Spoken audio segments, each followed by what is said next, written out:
Understanding one's attachment pattern is very important as a first step in terms of awareness and insight, especially when parents are not aware of their attachment style. They tend to carry it on to their children unintentionally.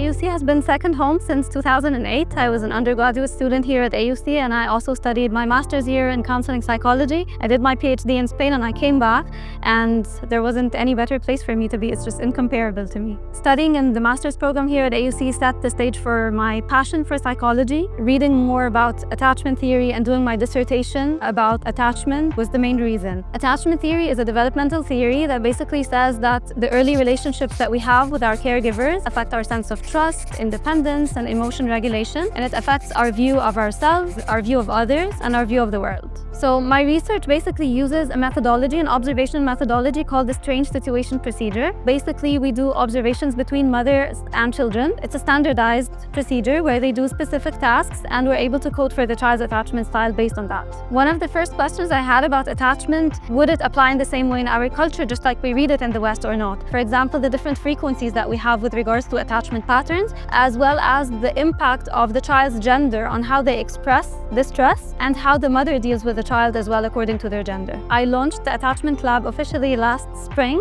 2024, with a more elaborate study that was funded by a grant from AUC, which we were able to study a big number of mother-child dyads. The Attachment Lab has several rooms. It has an orientation room where we welcome the mom and give her a brief about what we do. It has the observation room with a one-way mirror glass, and it has a playroom as well, where we study the dynamic between the child and the parent. I think almost everyone wants to know about that or read about it, and the more they understand, the more it actually clicks for people, I guess. So I would like to remind everyone that even if we have some patterns that we consider to be maladaptive or not the healthiest, they did serve a purpose at the time, and it's important to understand why they were important and why it's also important to change them when they're no longer adaptive to our environments and relationships.